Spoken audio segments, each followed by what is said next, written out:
Okay, so really insane news update. I haven't read this at all. Just saw on my feed that there was a Bungie update about Witch Queen, which was going to have some insane news.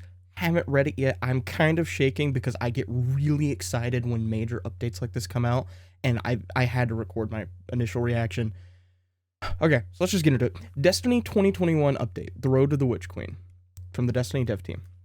Hey Guardians, as some of you know, I didn't work on Destiny before it shipped in 2014. I started out as a Guardian. I got hooked on running the Vault of Glass, trying to get my truth drop in a Nightfall, and yes, sometimes trolling my friends with inopportune Ward of Dawn placements.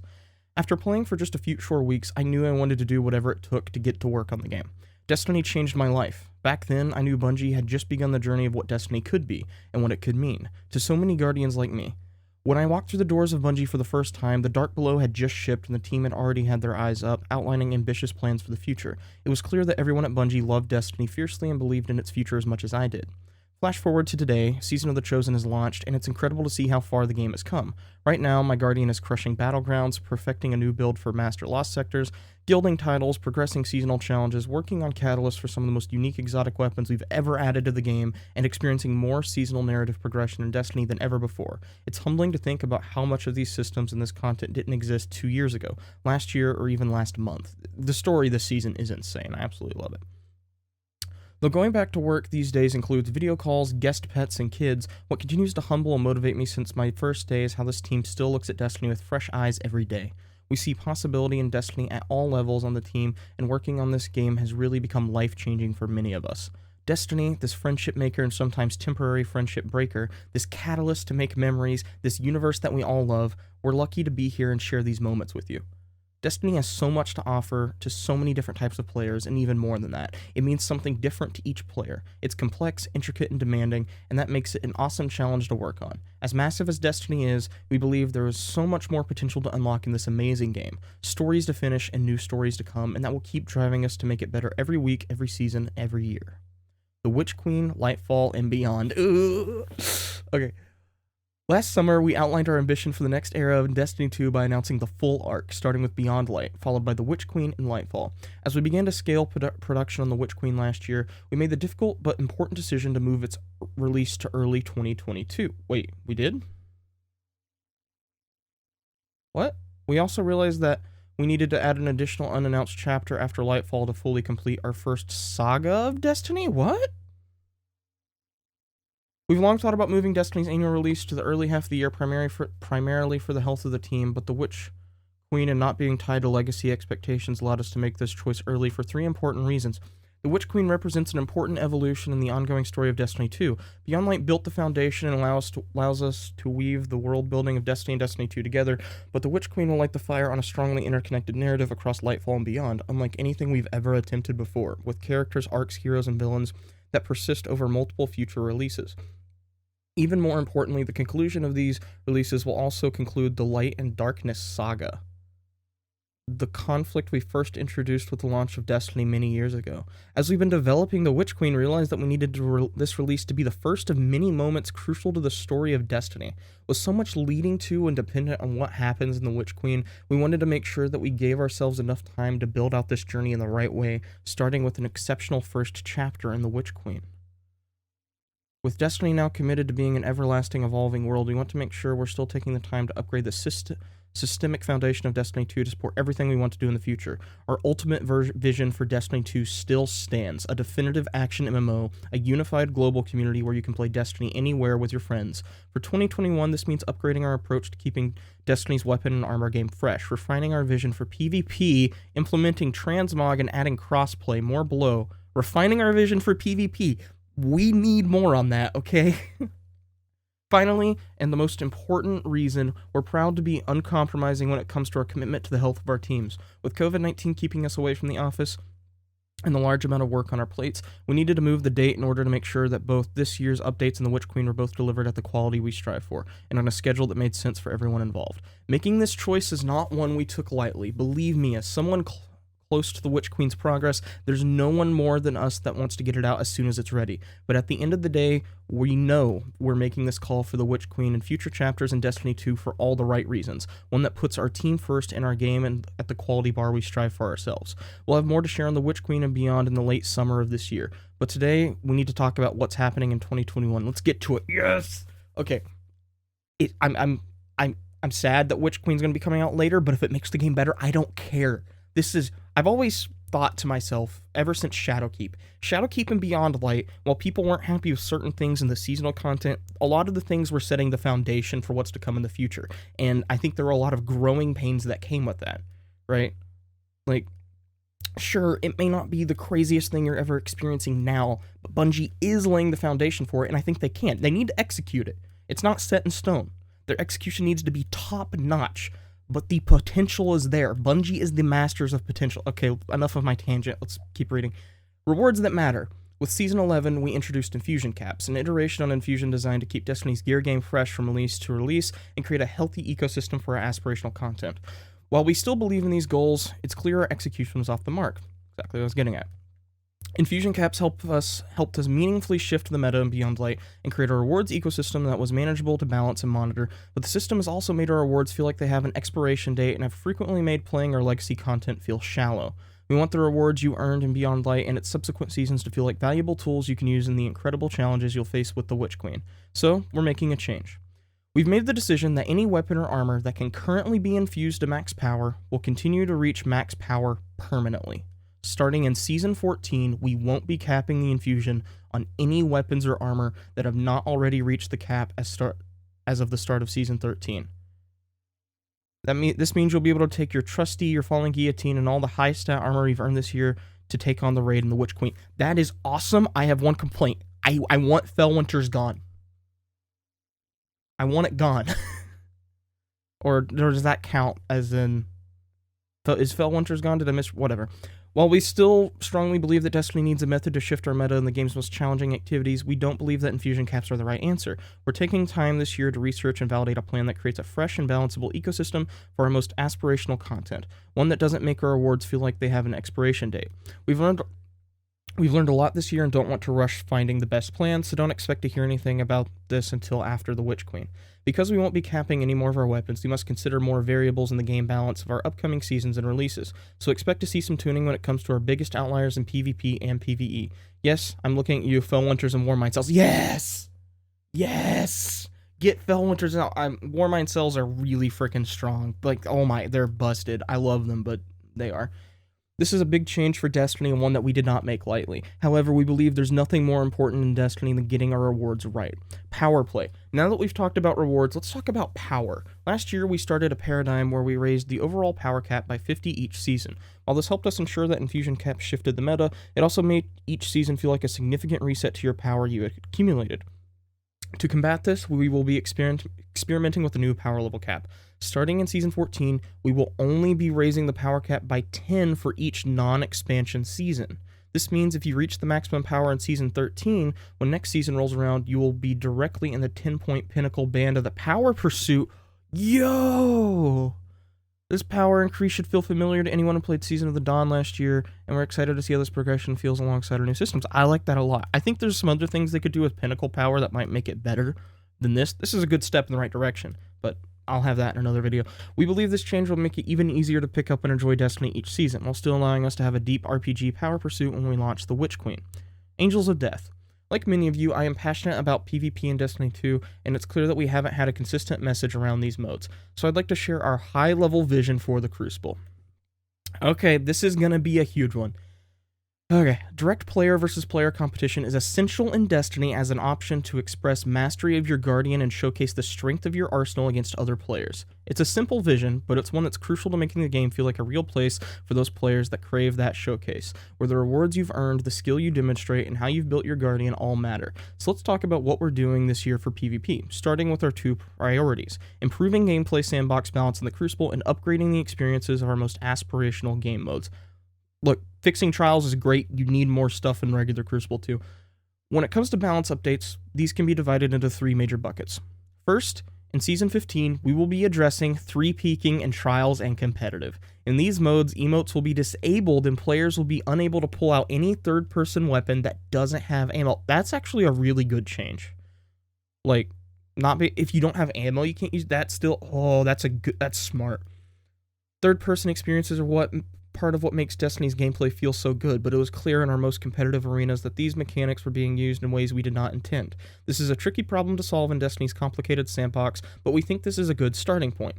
Second, over the next several seasons, we will be making changes to Stasis and light subclasses in order to achieve a healthier balance of subclasses in the Crucible. Across Season 13 and 14, we will be adjusting Stasis in the Crucible in order to bring its overall effectiveness in line with our light subclasses. Here are some of the changes you can expect coming updates this season or next.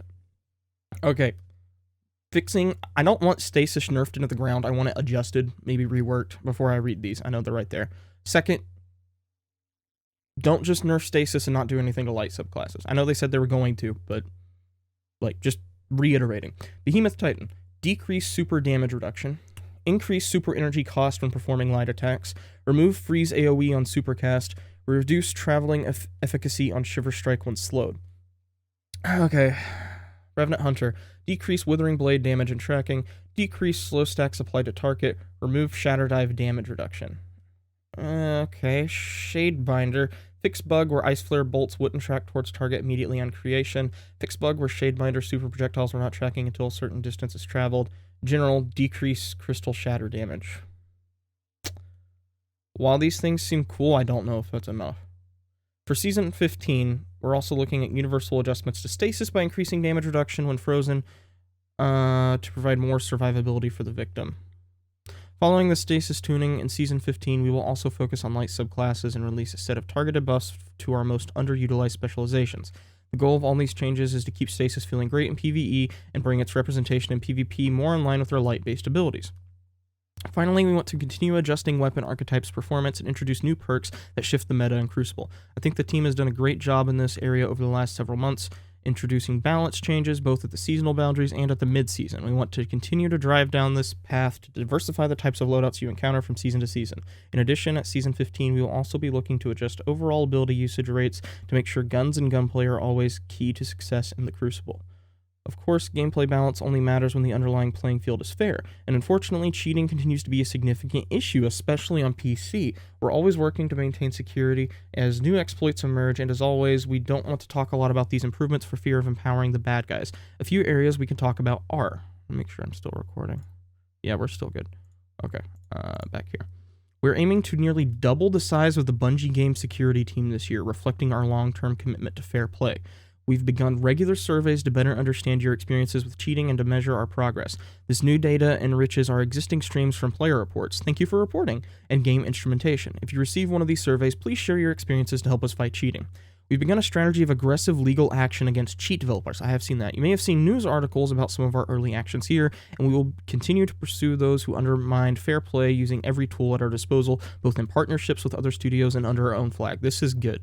This is really good. We'll share more security news when we can. Beyond gameplay balance and security, we also want to adjust the structure of our most aspirational PvP modes in order to make them a better experience for our players. First up, we're targeting an overhaul of the Trials of Osiris reward structure and matchmaking paradigms to release before the end of this year. With this update, we'll specifically target a few things. Improve the overall health of Trials matchmaking pool, both by incentivizing a wider audience to engage and better defining separation of skill tiers. Rebuild the Trials reward structure so that it encourages more players to stick to their active cards longer. Our current structure encourages a lot of recycling cards after a single loss, meaning the first games of your Trials card has a high chance of being incredibly challenging. We want to build a reward structure that continually pursues higher skill players to want to progress deeper into their card even after a loss, making 3 to 5 wins more achievable goal for more players. Investigate opportunities for solo players to participate in Trials regularly. We believe this will not only make the matchmaking pools healthier, but will also encourage more players to see what Trials is all about and hopefully form social connections with other PvP-loving guardians. Freelance, or matchmaking, anything, all of it. I'll take it. I have a couple friends I play Trials with. We don't play a lot, not been flawless. I would suffer through this game mode every weekend if I could matchmake solo. After Trials, we'll be targeting a similar in-scope refresh to Iron Banner. Yes! Yes! While there's a lot to do when it comes to supporting the Crucible, we want to target our efforts around global PvP balance and our most aspirational modes first.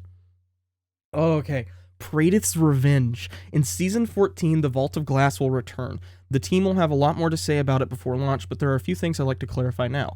Our philosophy behind bringing things out of the Destiny content vault is to keep them feeling like the content you remember while updating them to meet Destiny 2 difficulty and raid standards. So while the high-level experience remains the same, you should expect the raid team to have a few tricks up their sleeves when you tackle the depths of Venus this summer. It is on Venus, okay. Vault of Glass will also launch with both a contest mode in the first 24 hours and a World First race. Since this is a reprised raid, we're going to do World First a bit different. Players looking to claim the belt will not only have to complete the raid, but also a curated list of challenging triumphs. And while only one fire team will walk away with the belt, there will be plenty of opportunities for players to earn the ability to purchase some sweet real-world loot through Bungie rewards. Okay. One last thing, before the end of the year, we're also looking to add a master version of Vault of Glass. What? We've been really excited about how Master and Grandmaster difficulty have altered Nightfall strikes, increasing the potency of combat and importance of executing mechanics. We'd like all of our future raid and dungeon content, yes, to offer master difficulty versions, master difficulty dungeons, where players can earn Adept raid and dungeon gear. Yo, Adept dungeon gear? I know Adept raid gear is cool too. I care about the dungeons. And while we aren't able to commit to a Season 14 timeframe for Master Vault of Glass, we do want to take the time to develop a sustainable structure that allows us to ship these closer together in future releases. Oh my god, that's insane. Okay, getting reacquainted with Adelaide. In Season 14, 801 is returning to the tower. Yeah, she's back. And with her comes the ability for players to take any armor they have in their collections and turn it into a universal ornament. In Destiny 2, we will call this Transmog system Armor Synthesis. Okay. Every season, Ada will offer players a set of bounties that highlight various activity types. Players can complete these quests and receive the materials they need to power up Ada's Loom, which can turn any piece of armor in your collection into a permanent universal ornament. Players short on time will also be able to purchase synthesis tokens for silver. Okay. Is it limited?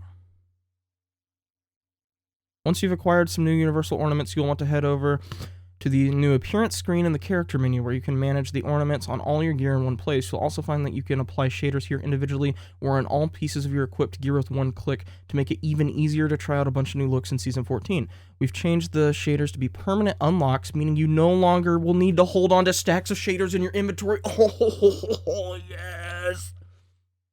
At the beginning of Season 14, we will be including a starting supply of synthesis materials as a reward for completing the seasonal onboarding quest.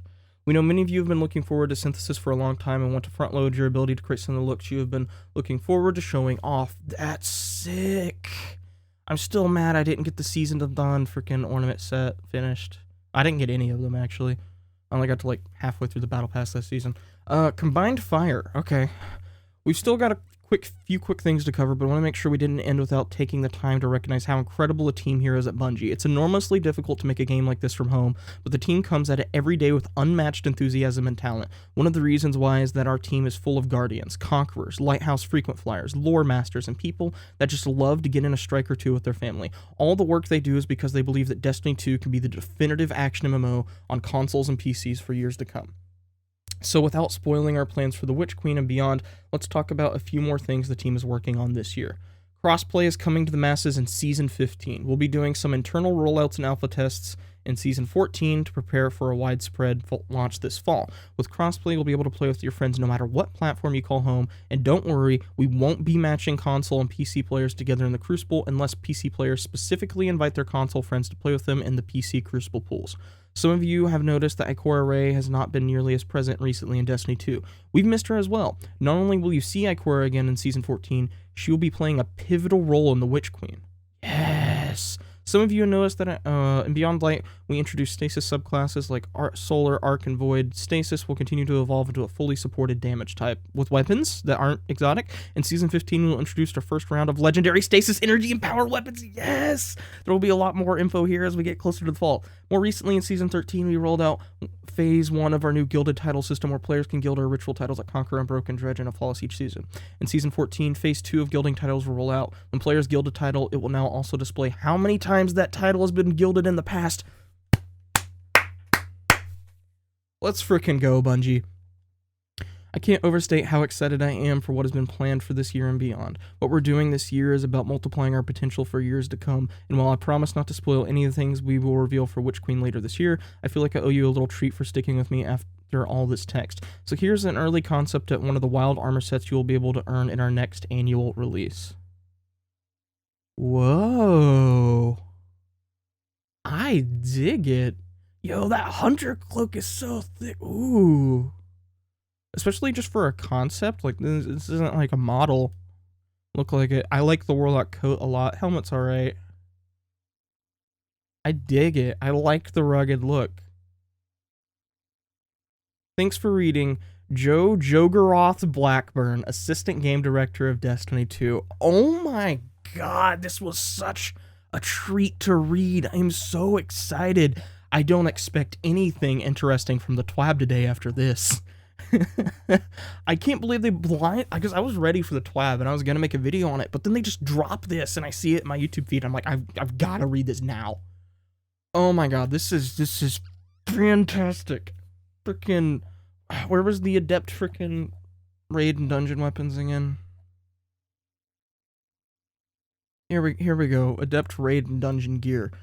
I love dungeons. I'm the type of person, I love doing all the content in Destiny, raiding, dungeons, anything. The problem is I got really bad anxiety and I don't really find LFG fun. I don't have a full raid group of just like my IRL friends or anything.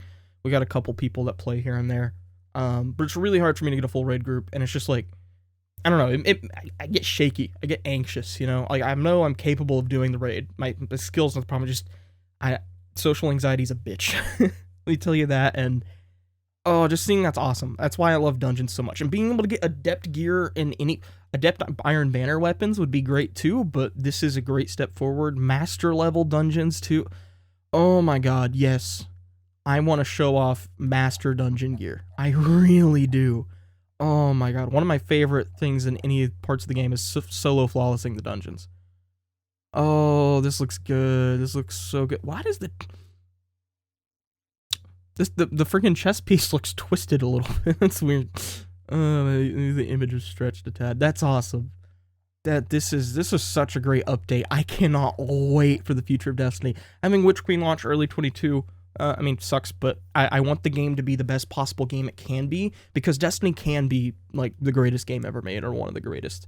Bungie is the master of potentials. They are the masters of potential. I just feel like there was a lot of stuff that just was inevitable, or they accidentally set themselves up for failure. The fact that freaking sunsetting's gone for weapons that haven't reached their cap yet, does that mean Fellwinter's is gone? I need to reread that section.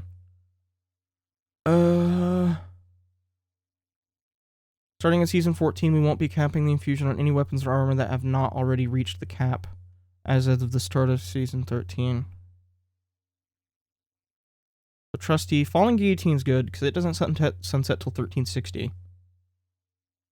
That's awesome, though. That's actually fantastic, because I was worried. I was just like, I wasn't masterworking. I haven't masterworked any armor since last season, because I was just going to wait until the season before Witch Queen, assuming it launched in the fall, before I, like, masterworked anything else, just so I'd have the max cap of shit. This is awesome, though. I'm so excited. That was such a great read. Okay, this is a lot longer of a video. I think it deserves it, though. Bungie, I love you. Okay. But anyway, with that being said, everyone, my name's Yami, and I will see you beautiful people next time. I need time to freaking comprehend what just happened.